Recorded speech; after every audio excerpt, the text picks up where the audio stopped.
Hi everyone, welcome back to our channel. देखिए, आज की क्लास हमारे लिए बहुत ज़रूरी है क्योंकि आज की क्लास में मैंने क्या क्या लिया है। पहली बात तो ये पूरा कॉन्सेप्ट हम ख़त्म करेंगे जो कि पर्यावरण का कॉन्सेप्ट है, आपका ईवीएस जिसे आप बोलते हो।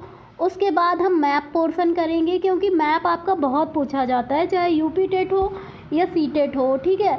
तो उसमें नेबरिंग कंट्री पूछ लेता है, कौन सी लाइन कहाँ से गुजरती है, जैसे कर्क रेखा कहाँ से गुजरती है, मकर रेखा कहाँ से गुजरती है, विषुवत रेखा कहाँ से गुजरती है, ठीक है। और नेबरिंग कंट्रीज का तो पूछ ही लेता है, फिर नदियाँ, पहाड़, पर्वत, ये सब पूछ लेता है। चैनल पूछ लेता है, 8 डिग्री 9 डिग्री, है ना। रेखा पूछ लेता है कि रेड क्लिफ रेखा कहाँ पे है, ठीक है, मैकमोहन रेखा कहाँ पे है, ये सारी चीज़ें। तो डेली हम क्या करेंगे, थोड़ा थोड़ा मैप भी करते जाएंगे और टॉपिक भी करते जाएंगे और साथ में क्वेश्चन आंसर। इसीलिए मैंने आज बोर्ड पे भी क्लास नहीं ली क्योंकि बोर्ड पे बहुत कम टाइम हमारा कंज्यूम हो पाता है, ठीक है। और यहाँ पे मैं लेती हूँ तो काफ़ी बड़ी क्लास भी हो जाती है और चीज़ें भी बहुत ज़्यादा हो जाती हैं, ठीक है। तो स्टार्ट करते हैं हम। कान बाल दिखते हैं, ठीक है। ऐसे जानवर जिनके कान और बाल दिखते रहते हैं ना, वो बच्चों को जन्म देते हैं। आपको पता है ना, कुछ कुछ जानवर होते हैं ना, वो बेबी को मतलब बच्चे को जन्म देते हैं और कुछ कुछ होते हैं वो अंडों को जन्म देते हैं, ठीक है। तो ऐसे जानवर जिनके कान और बाल दिखते रहते हैं, जैसे कि देखो, कान किसका दिखता है, बिल्ली का कान दिखता है, ठीक है, बिल्ली बच्चे देती है, ठीक है। कुत्ता का दिखता है, वो भी बच्चे देता है। लेकिन ऐसे जानवर जिनके कान और बाल नहीं दिखते हैं वो ज़्यादातर अंडे देते हैं, ठीक है। आपने कभी बर्ड्स के कान देखे हैं? होते हैं लेकिन दिखते नहीं हैं, है ना, उनके फीदर से छिपे रहते हैं, राइट, उनके पंखों से छिपे रहते हैं, ठीक है। तो ऐसे जानवर जो जिनके भी कान दिखते हैं और बाल दिखते हैं वो क्या करते हैं, बच्चों को जन्म देते हैं। और जिनके कान और बाल नहीं दिखते हैं, मोस्टली कान, ठीक है, वो अंडों को जन्म देते हैं, ठीक है। अब हम हाथी की बात करते हैं, हाथी की, ठीक है। हाथी से आपके बहुत ज़्यादा सीटेट में क्वेश्चन बनते हैं और ये मत सोचना कि इस बार यूपी टेट अलग होगा। आयोग ने पहले ही बता दिया है कि आपका जो क्वेश्चन आएगा यूपी टेट का भी, ठीक है, तो उसमें कॉन्सेप्चुअल क्वेश्चन होंगे, ठीक है। दूसरी बात, जो सीटेट के पैटर्न पे यूपी टेट भी चल रहा है, जैसे यूपीएससी नहीं, यूपीपीसीएस यूपीएससी के पैटर्न में चलने लगा है, वैसे ही यूपी टेट सी टेट के नक्शे पे चलने लगा है, ठीक है। तो ये मत सोचना हम यूपी टेट दे रहे हैं तो हम तो ये तो पढ़ेंगे नहीं भैया। अगर आप यूपी टेट दे रहे हो ना तो आपको सी टेट भी पढ़ना पड़ेगा, यूपी टेट का भी पढ़ना पड़ेगा, ठीक है। तो हम हाथी की बात करते हैं। अच्छा, हाथी की अगर हम बात करें ना तो हाथी का हम पर्यायवाची भी आपको बता देते हैं क्योंकि हिंदी में हो सकता है 1-2 क्वेश्चन आपका फंस ही जाए। करी, हस्ती, गज, कुंजर, ये सब क्या होता है, हाथी का पर्यायवाची होता है, राइट, है ना। तो हाथी का जो हर्ड होता है, झुंड होता है ना, तो उसमें सबसे बूढ़ी जो मुखिया होती है, जो हेड होती है ना उस झुंड की, तो वो बूढ़ी वाली मादा हाथी होती है, ठीक है। और आपको पता है ना, आपको पता नहीं होगा, मैं बताती हूँ आपको।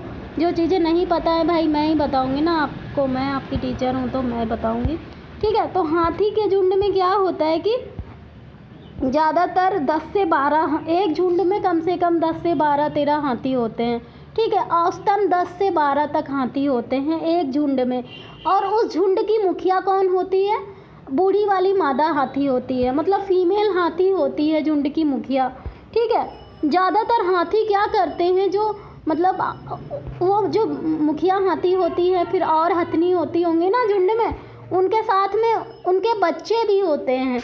लेकिन क्या करते हैं, जैसे ही वो बच्चे 14 से 15 साल के होते हैं ना, वो बच्चे अपना झुंड छोड़ देते हैं। कहने का मतलब ये है कि एक झुंड में, ठीक है, एक झुंड में ज़्यादातर फीमेल हाथी ही होती हैं और उस झुंड की मुखिया कौन होती है, बूढ़ी वाली फीमेल हाथी। उसमें बच्चे भी होते हैं। बच्चे कितनी एज तक के होते हैं, हाथी बच्चे, मतलब इंसान के बच्चे थोड़ी ना हाथी झुंड में चले जाएंगे, हाथियों के बच्चे होंगे ना।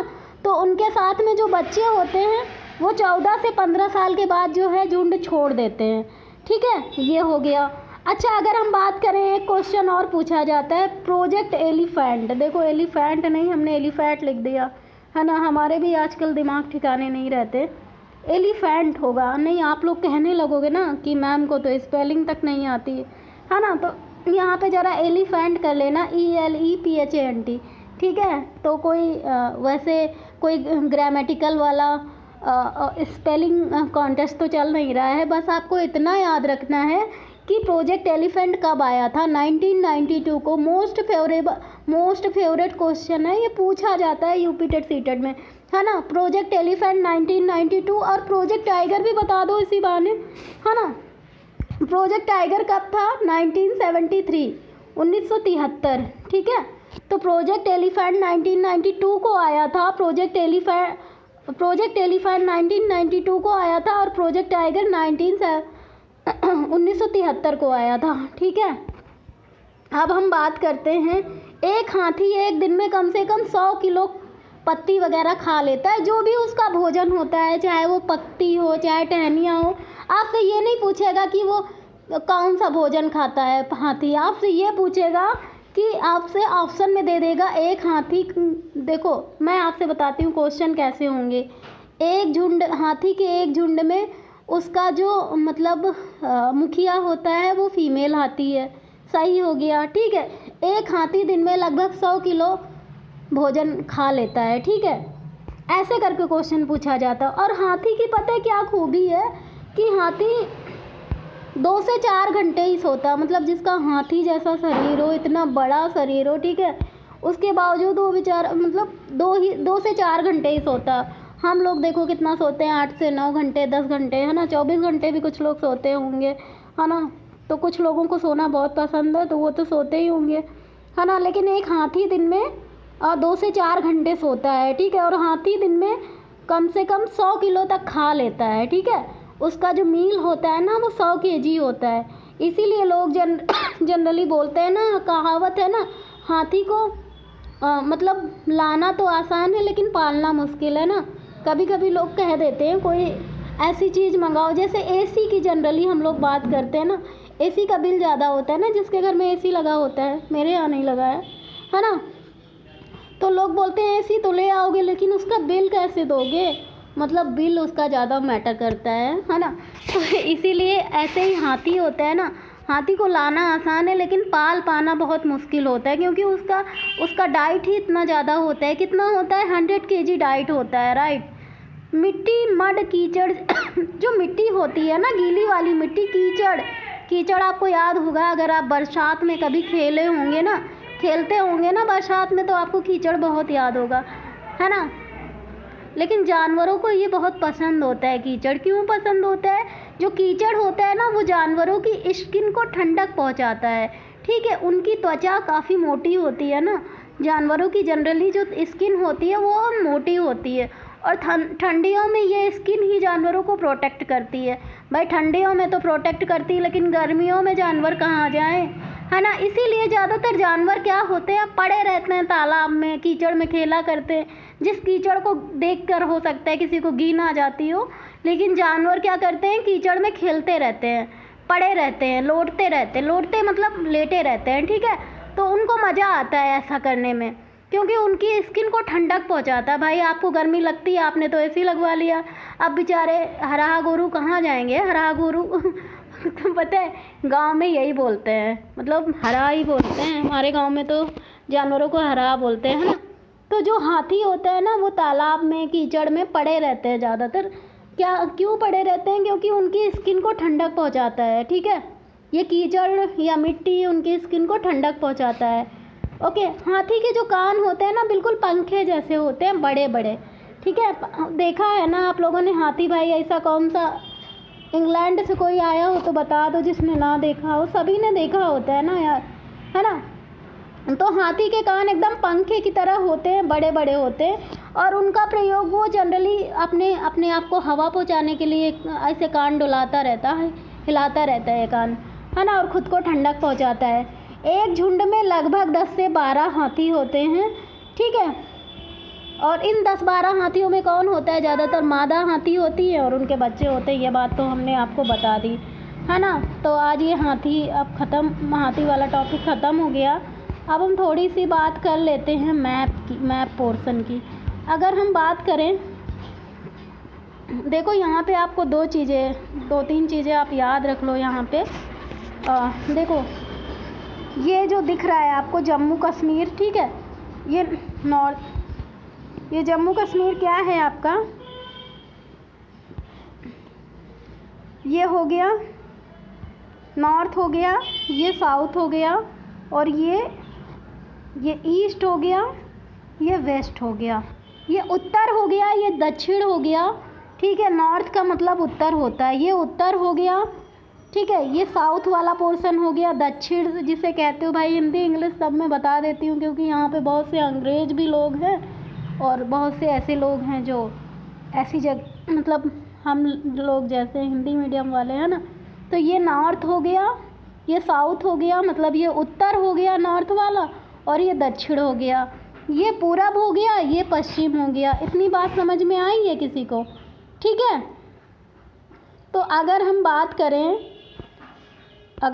करें क्या कि ये नॉर्थ हो गया, यहाँ पे क्या है, जम्मू एंड कश्मीर है। आपके मैप से क्वेश्चन बनते हैं, पहले ये देख लो, ये जम्मू कश्मीर है इधर, यहाँ पे जम्मू कश्मीर आपका हो गया। आगे क्वेश्चन आंसर भी हैं, वो भी आपको आंसर करना है।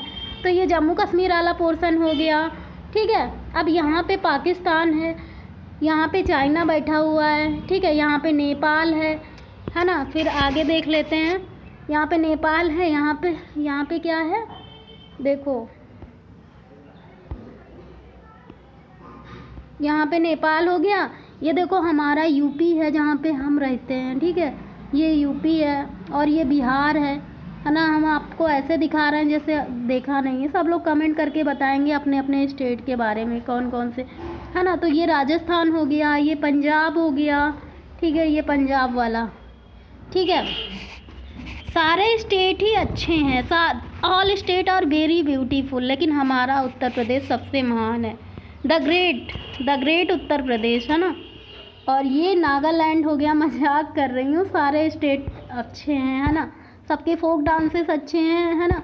तो ये देखो लखनऊ, यूपी का लखनऊ है, राजस्थान है, भोपाल है। ये सब मैं क्यों बता रही हूँ, ये आपको एक बार व्यू दे रही हूँ। यहाँ पे बे ऑफ बंगाल है, आपसे पूछा जाता है एग्ज़ाम में, पिछली बार पूछे गए थे मैप से कम 5 से 6 क्वेश्चन पूछे गए थे।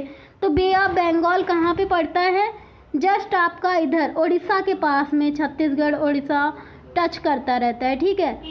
वेस्ट बंगाल, है ना। तो वेस्ट बंगाल के पड़ोस में है बे ऑफ बंगाल। अब कभी आप देखे ही नहीं होगे, कभी मैप ही नहीं देखोगे तो आपको पता चलेगा क्या ये सारी चीज़ें, है ना। तो ये बे ऑफ बंगाल हो गया, और यहाँ पे अरेबियन सी हो गया, अरेबियन सी ये वाला हो गया। और क्या, ये क्या है हमारा, ये पौंडीचेरी हो गया, जिसे, ठीक है, ये पौंडीचेरी हो गया। इतनी बातें समझ में आ गई ना। यहाँ पे श्रीलंका है, और यहाँ पे पाक स्ट्रेट है, ठीक है। पाक जल संधि, पाक स्ट्रेट जो है भारत और श्रीलंका को पृथक करती है, अलग करती है पाक स्ट्रेट भारत और श्रीलंका को, ठीक है। ये देखो पौंडीचेरी हो गया, और ये माहे हो गया। ऐसा कौन सा स्टेट है जो 3 राज्यों तक फैला है, तो पौंडीचेरी ही है। देखो ये कराईकल हो गया, ठीक है, ये माहे हो गया, और यहाँ पे कहीं पे यनम दिखेगा, यनम। तो ये पांडिचेरी का पार्ट है ना। तो पांडिचेरी क्या है, 3 स्टेट में फैला हुआ है, ठीक है। तो ये भी आपका क्वेश्चन बनता है आपसे। अब हम बात कर लेते हैं, जिसलिए हमने ये मैप आपको दिखाया। आपसे क्या पूछेगा क्वेश्चन में, भारत का अक्षांशीय और देशांतरी विस्तार, ठीक है। तो अक्षांश अगर हम बात करें भारत का, ठीक है, तो देखो ये और ये पहले कर लेते हैं, ठीक है। तो ये उत्तर हो गया, नॉर्थ एरिया हो गया, और ये दक्षिण या फिर साउथ हो गया, राइट। यहाँ पे क्या है, नॉर्थ में 37 डिग्री 6 अंश, 37 डिग्री 6 अंश नॉर्थ। इसको क्या बोलते हैं, इंदिरा कॉल बोलते हैं। कहाँ पे है ये, जम्मू एंड कश्मीर के पास में। आपसे पूछ लेगा कि जम्मू एंड कश्मीर कहाँ पे पड़ता है ना, उत्तर पड़ता है कि दक्षिण में पड़ता है कि पूरब पड़ता है कि पश्चिम में पड़ता है ना। या फिर ऐसे आपका पूछेगा कि भारत का मतलब सबसे उत्तरी किनारा कौन सा है, इंदिरा कॉल, इंदिरा पॉइंट, है ना, या फिर पिगमिलियन पॉइंट, है ना। ऐसे करके क्वेश्चन पूछता है। तो अगर हम सबसे उत्तर की बात करें ना, तो 37 डिग्री 6 अंश है, भारत का सबसे उत्तरी बिंदु है इसको इंदिरा कॉल बोलते हैं, राइट। और ये कहाँ पे स्थित है? जम्मू एंड कश्मीर में, ठीक है, जम्मू एंड कश्मीर में है, ठीक है। अब भारत का दक्षिण की बात करते हैं, 8 डिग्री 4 अंश, ठीक है। ये दक्षिण इतना पता है ना, मैं इसके बारे में बता रही हूँ, ठीक है। तो 8 डिग्री 4 अंश, इसको क्या बोलते हैं? 8 डिग्री 4 अंश को इंदिरा पॉइंट बोलेंगे। क्या बोलेंगे? इंदिरा पॉइंट। भाई कॉपी पेन लेके बैठा करिए जब भी क्लास हो, ठीक है, क्योंकि ऐसा तो है नहीं भाई मेरे पास, वो तो है नहीं, डिजिटल बोर्ड तो है नहीं, मैं पढ़ा ही अच्छे से सकती हूँ आपको, है ना। लेकिन जो इंसान अच्छे से पढ़ा सकता है उसको मतलब ऐसे संसाधनों की इतना ज़्यादा ज़रूरत नहीं है। हाँ ज़रूरी होते हैं, लेकिन आपके पास सपोज सब कुछ दे दिया जाए बट आपको पढ़ाना ही ना आता हो तो आप पढ़ा पाओगे नहीं ना, है ना। तो अगर आपको काम करना आता है तो आप कैसे भी कर सकते हो, राइट। तो अगर हम बात करेंगे इंदिरा पॉइंट कहाँ पर है, तो अब आपको याद रखना है कहाँ पे है, इसका नोट्स मैं आपको दे दूँगी। इंदिरा कॉल कहाँ पे है? इंदिरा कॉल ये नॉर्थ एरिया में है, 37 डिग्री 6 अंश। कहाँ पे पड़ता है इंदिरा पॉइंट? भारत का सबसे उत्तरी बिंदु इंदिरा पॉइंट कहाँ पे पड़ता है? 37 डिग्री 6 अंश उत्तर में पड़ता है, ठीक है, जम्मू एंड कश्मीर के पास, ठीक है। Indira call, okay. देखो ये इंदिरा कॉल है, मैं भी कभी कभी कंफ्यूज हो जाती हूँ बोलते बोलते, है ना। तो ये इंदिरा कॉल है ऊपर वाला, और नीचे वाला क्या है? इंदिरा पॉइंट है, ठीक है। इंदिरा कॉल को क्या बोलते हैं? ग्रेट निकोबार भी बोलते हैं, ठीक है, ग्रेट निकोबार बोलते हैं, सॉरी इंदिरा कॉल को क्या बोलते हैं? जम्मू एंड कश्मीर बोलते हैं। और इंदिरा पॉइंट को ग्रेट निकोबार बोलते हैं, पिगमिलियन बोलते हैं, लाहेचिंग बोलते हैं, ठीक है। फिर से मैं बता देती हूँ, ये 1 मिनट, थोड़ा सा आपको टाइम लग सकता है। देखिए ये हमारा उत्तर हो गया, ठीक है, 37 डिग्री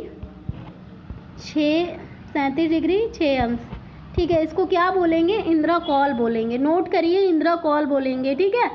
और ये कहाँ पे पड़ता है? जम्मू एंड कश्मीर में। अब आइए दक्षिण में, अगर हम दक्षिण की बात करें, ठीक है, तो 8 डिग्री 4 अंश, इसको क्या बोलते हैं? 8 डिग्री 4 अंश को, ठीक है। क्वेश्चन आपसे चाहे कैसे भी पूछा जाए, आपको ये याद रखना है कितना पड़ता है, ठीक है। तो इंदिरा पॉइंट कितना पड़ता है? 8 डिग्री 4 अंश, भारत का दक्षिणी बिंदु है, ठीक है। और इसको क्या बोलते हैं? इंदिरा पॉइंट बोलो या फिर लाहेचिंग बोलो, पिगमिलियन पॉइंट बोलो या ग्रेट निकोबार बोलो, सारी बातें, ठीक है। तो आप लोग लिख लो इसको, इंदिरा पॉइंट, लाहेचिंग, पिगमिलियन पॉइंट, ग्रेट निकोबार, ये सब कुछ बोलते हैं। इतनी बात आपको समझ में आ गई ना। अब हम बात करते हैं, एक चीज़ और आपसे पूछी जाती है कि भारत का मतलब भारत की लंबाई कितनी है? भारत का, 1 मिनट हम बात करते हैं, भारत का जो एरिया है, ठीक है, टोटल एरिया कितना है? अगर हम टोटल क्षेत्रफल की बात करें तो वो कितना है? 32,87,263 वर्ग किलोमीटर। ये भारत का क्या है? टोटल एरिया है। क्या है ये? भारत का टोटल एरिया कितना है? 32,87,263 वर्ग किलोमीटर, ठीक है। और उसके बाद क्या है? जो कि कुल भौगोलिक क्षेत्र का 2.42% है। कितना है कुल भौगोलिक क्षेत्र का? 2.42% कुल भौगोलिक क्षेत्र का। टोटल कितना है? भारत का एरिया कितना है? 32,87,263 वर्ग किलोमीटर, ठीक है, जो कि कुल भौगोलिक क्षेत्र का 2.42%। कुल भौगोलिक का मतलब क्या हुआ भाई? पूरे विश्व की बात कर रहे हैं ना। अब हम बात करेंगे भारत के उत्तर से दक्षिण की ओर लंबाई कितनी है, ठीक है। तो अगर हम बात करेंगे भारत के उत्तर, मतलब यहाँ पे कौन सा है? उत्तर और दक्षिण। इंदिरा कॉल से लेके इंदिरा पॉइंट तक लंबाई की बात करेंगे ना, तो कितनी है ये? 3214। कितनी है? 3214, ठीक है। तो उत्तर से आपसे ऐसे भी पूछ सकता है कि इंदिरा कॉल से इंदिरा पॉइंट तक की भारत की लंबाई बताओ कितनी है? 3214। उत्तरी तथा दक्षिणी लंबाई बताओ, ठीक है, उत्तरी तथा दक्षिणी लंबाई बताओ कितनी है, ठीक है। तो ये भी पूछ सकता है, कितनी है? 3214, ओके। नेक्स्ट हम बात करेंगे इतना समझ में आया आपको? मतलब मैं क्या कर रही हूँ, आपको थोड़ा थोड़ा इंट्रोड्यूस कराने की कोशिश कर रही हूँ कि आप थोड़े थोड़े अवेयर होते जाओ। अभी आज मैंने ये आपको केवल मैप दिखा दिया कि हाँ ये भारत ऐसा होता है, ठीक है। ये इंदिरा कॉल हो गया, इंदिरा पॉइंट हो गया। कल हम पूरा डीप में इसके बारे में पढ़ेंगे। अभी हम क्वेश्चन आंसर भी कर लेते हैं, क्योंकि बहुत सारे लोगों की हो सकता है सर से चीज़ें जाने लगी हूँ, ठीक है। तो अभी हम क्वेश्चन आंसर करते हैं। क्वेश्चन आंसर भी मैंने ले रखे हैं।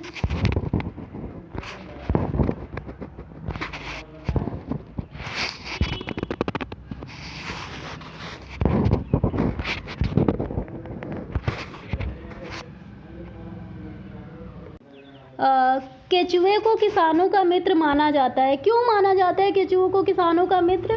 केचुए मृत पत्तियों और पौधों को खा जाते हैं तथा इसके मल से ज़मीन उपजाऊ बनती है।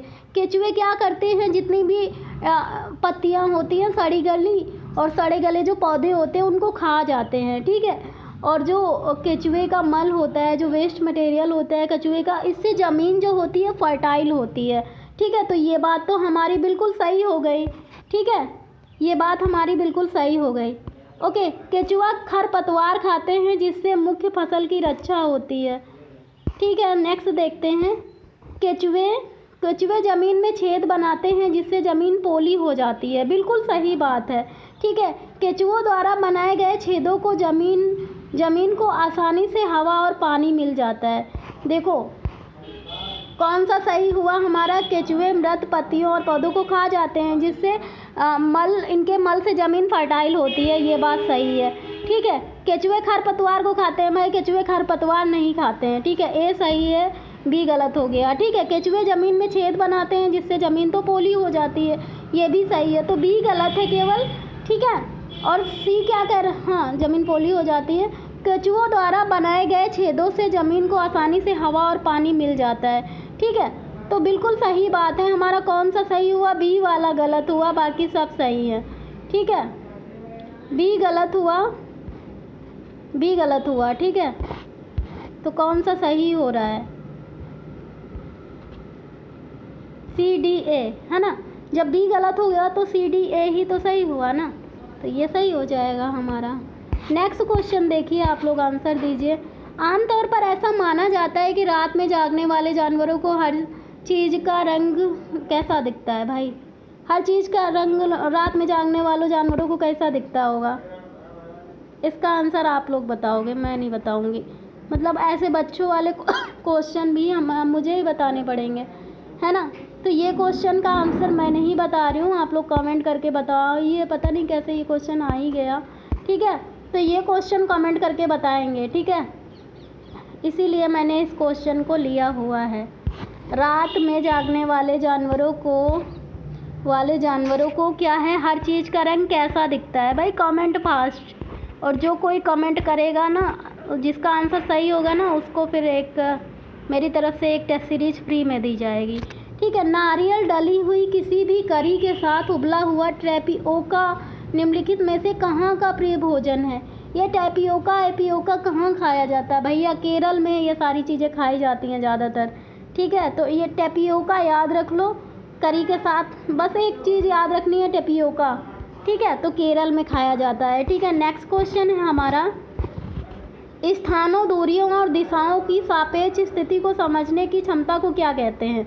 भाई जब आप किसी स्थान को समझ रहे हो, वहाँ की डायरेक्शन को समझ रहे हो, है ना, वहाँ की दिशा को समझ रहे हो, वहाँ की डिस्टेंस को समझ रहे हो, तो इसको क्या बोलेंगे? उसको मैपिंग बोलेंगे ना। तो क्या बोलेंगे? चित्रण कौशल। चित्रण को क्या बोलते हैं? मैप बोलते हैं, ठीक है। तो अंग्रेज जितने भी हैं, है ना। निम्नलिखित में से दिए गए शहरों में से किस एक में रेत के पहाड़, जिन्हें रेत के टीला कहा जाता है, पाए जाते हैं? बताओ भाई आप लोग। इसका भी आंसर नहीं दे पाओगे क्या? सबको आता है, मुझे पता है। रेत का टीला कहाँ पाया जाता है? जल्दी बताओ, फिर मैं बताती हूँ। रेत का टीला कहाँ पाया जाता है? कहाँ पाया जाता है रेत का टीला भाई? अच्छा, ये थिम्पू कहाँ की कैपिटल है? थिम्पू तो भाई वो भूटान की कैपिटल हो गई, ठीक है। काबुल कहाँ की है? काबुल शायद ईरान की है क्या? काबुल मुझे भी नहीं याद आ रहा है काबुल कहाँ की है।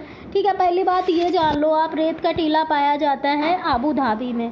ठीक है, आबू धाबी में पाया जाता है रेत का टीला। ये हो गया इस क्वेश्चन का आंसर। ठीक है, आबू धाबी किसकी कैपिटल है ज़रा बताओ कमेंट करके। ठीक है, बर्लिन तो जर्मनी में है। ठीक है, और काबुल की राजधानी किसकी राजधानी है भाई, कमेंट करके बताओ, मुझे भी दिमाग में अभी तो नहीं आ रहा है। ठीक है, थिम्पू भूटान की है ना। नेक्स्ट है, पर्यावरण अध्ययन में संकल्पनाओं और मुद्दों को विज्ञान और सामाजिक विज्ञान विषय के रूप में नहीं रखा गया।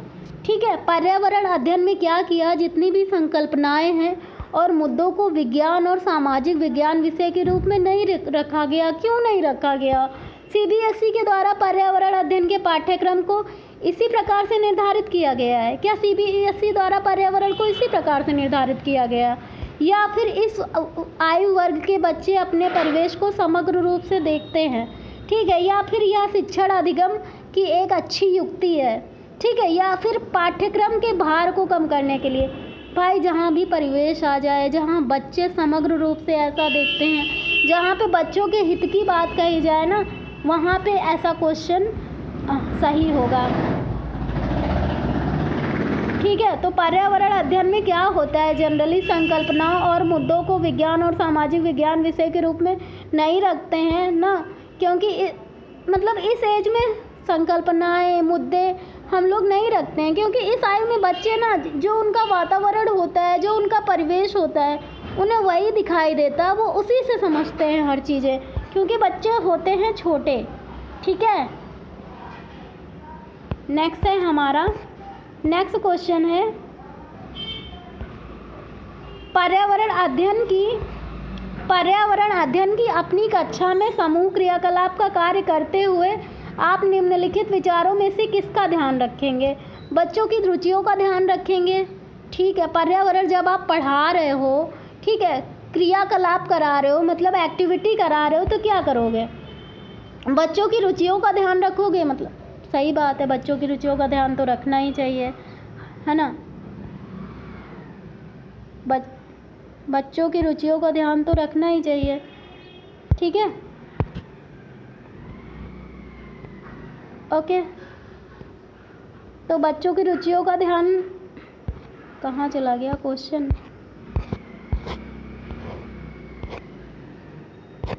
क्वेश्चन ही गायब हो गया। हाँ, बच्चों की रुचियों का ध्यान हो। ठीक है, बिल्कुल सही बात है ये कि बच्चों की रुचियों का ध्यान रखना चाहिए।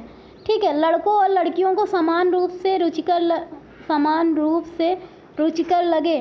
हाँ, ये भी बात सही है, दोनों को इक्वली ले रहे हो, मतलब इक्वल समझ रहे हो, दोनों के इंटरेस्ट को लेते हुए अगर आप कोई काम कर रहे हो तो समानता लाने की कोशिश कर रहे हो, बिल्कुल सही बात है। इसमें मूल्यवान सामग्री लगी हो, देखते हैं, सभी धार्मिक और सांस्कृतिक पृष्ठभूमि के बच्चों को रुचिकर लगे, बिल्कुल सही बात है। तो देखो, ये भी सही बात है, ये भी सही बात है, तीनों सही हैं, लेकिन इसमें मूल्यवान सामग्री लगी हो।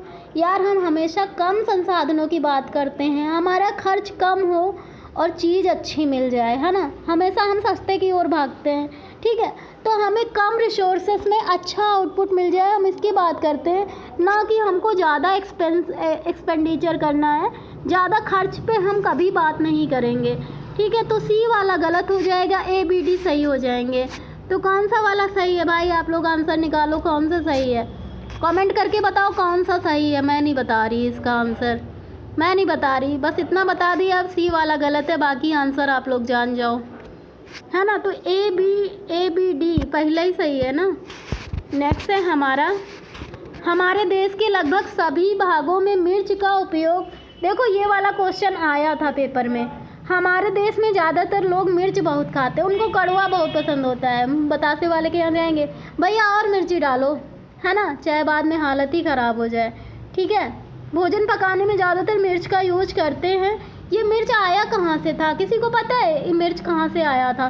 भाई आप लोग अपने खाने पीने की चीज़ों के बारे में अवेयर नहीं हो, कपड़ों के बारे में तो बहुत अवेयर हो गए ना, ये वाली ब्रांड का पहनना है ना, ये वाला परफ्यूम यूज करना है, लेकिन अपने सराउंडिंग में चीज़ों के बारे में आपको पता ही नहीं, आप जो खा रहे हो वही नहीं पता है। भैया ये मिर्च कौन लेकर आए थे? थोड़ा सा इतिहास भूगोल जानने की कोशिश करो ना। साउथ अमेरिका से, ठीक है, दक्षिण अमेरिका से लेकर आए थे। कहाँ से लेकर आए थे? दक्षिण अमेरिका से। अगर आप थोड़ी सी अवेयरनेस दिखा दो ना तो कोई भी एग्ज़ाम आपका टफ नहीं है, ठीक है। बस ज़रूरत है आपको अवेयर होने की, ठीक है। तो इसका आंसर क्या हो जाएगा आपका? दक्षिण अमेरिका हो जाएगा, ठीक है, ए हो जाएगा। ये मिर्च कहाँ से आई थी? दक्षिण अमेरिका से, ठीक है। तो ये सही हो जाएगा। नेक्स्ट क्वेश्चन देखते हैं, प्रीवियस ईयर में मिल जाएगा ये आपको।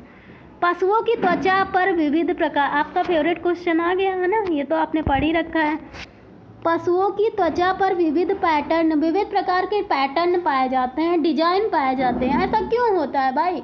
क्या कोई क्रीम व्रीम लगाते हैं पशु हैं, या फिर कुछ पार्लर वालर जाते हैं? भैया ऐसा इसलिए पाया जाता है क्योंकि उनकी त्वचा पर बाल होते हैं, ठीक है, और उनके बालों के कारण एक विशेष प्रकार का पैटर्न फॉलो करते हैं वो लोग, ठीक है। तो यही वाला सही है, हमें पता है सब लोग सही आंसर दोगे आप लोग, है ना। तो जल्दी जल्दी कमेंट करिए। और जो लोग कल कह रहे थे ना, बहुत लोग तो मज़े लेने आते हैं यहाँ पे, है ना।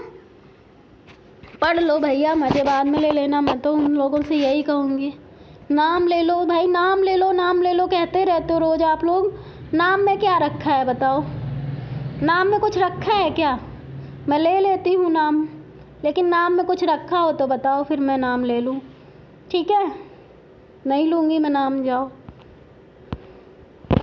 नेक्स्ट है हमारा वाष्पीकरण विषय पर बच्चों की विविध सोच। विविध सोच का मतलब मल्टी डायमेंशनल थिंकिंग, जिसे आप कहते हो अपसारी चिंतन। देखो एक क्वेश्चन में सीडीपी का और आपको बता देती हूँ जो आता है।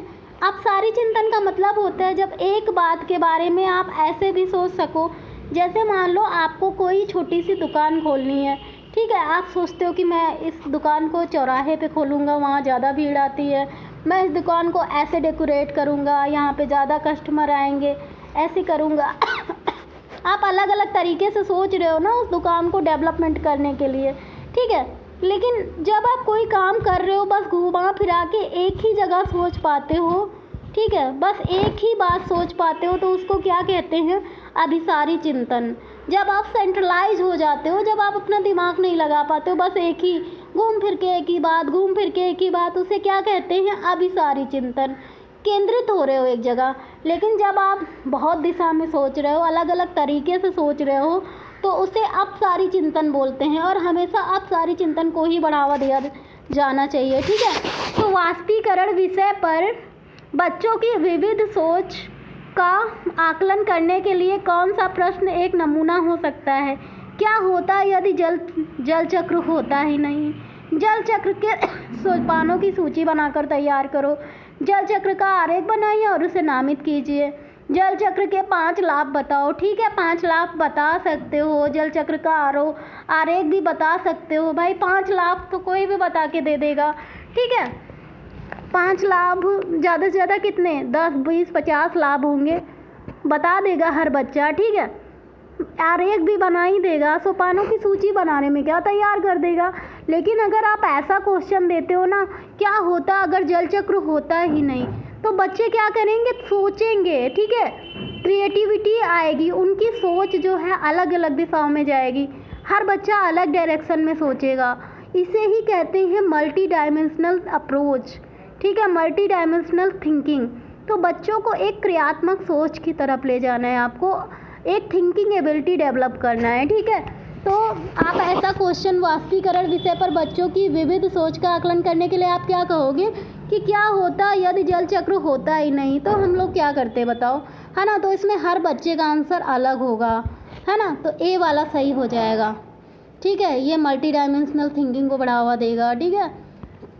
नेक्स्ट क्वेश्चन है कि नहीं है? आई थिंक ख़त्म हो गया है क्वेश्चन, ठीक है। हाँ ख़त्म हो गया है। तो कैसा रहा आज का सेशन? कमेंट करके सब लोग बताएंगे, कोई नहीं बताता है, ठीक है। सब लोग बताएंगे आपको क्लास कैसा लगा, और अच्छा लगा है तो प्लीज़ शेयर कर देना, क्योंकि मैं लास्ट में ही बोलती हूँ शेयर करने के लिए। ज़्यादा से ज़्यादा शेयर करिए, इस चैनल को सब्सक्राइब करिए, और लाइक और कमेंट के माध्यम से ज़रूर बताइए, ठीक है। Thank you so much, keep watching. ऐसे ही करके हम लोग अपना सारा सिलेबस ख़त्म कर लेंगे। अब हम लोगों ने पर्यावरण पे भी अपना वो पढ़ना शुरू कर दिया है, ठीक है। आपको पता नहीं लगेगा कब ख़त्म हो जाएगी, क्योंकि हम लोग 3 चीज़ें पढ़ रहे हैं, क्वेश्चन आंसर भी पढ़ रहे हैं, थियरी भी पढ़ रहे हैं और मैथ पोर्शन भी पढ़ रहे हैं, है ना। तो बच के जाएंगे कहाँ से क्वेश्चन, हम लोग सब कुछ करेंगे, ओके, सब कुछ पढ़ेंगे, ओके। अभी नेक्स्ट क्लास हमारी आ जाएगी, जो कल वाला क्विज है 1857 की क्रांति। भाई कल वाली क्रांति में किसने किसने भाग लिया था बताना ज़रा, ठीक है, क्योंकि उसी क्रांति से रिलेटेड क्वेश्चन आंसर आएंगे। तो कल जितने भी सिपाही थे 1857 की क्रांति में, सब लोग आ जाना, भागीदार बनना अपनी अगली वाली क्लास में। देखो वो वाली क्लास अगर आप करोगे ना, तो जिनका जूनियर टेट है उनके लिए तो फ़ायदा करेगा ही करेगा, साथ में आपको क्या करेगा, सुपर टेट में भी तो यही सारी चीज़ें आएंगी ना, तो सुपर टेट में भी फ़ायदा करेंगे, तो इनडायरेक्टली आपको बहुत फ़ायदा होगा, है ना। तो ज़्यादा से ज़्यादा शेयर करिए और अगली क्लास में जोड़िए। Thank you so much, keep watching.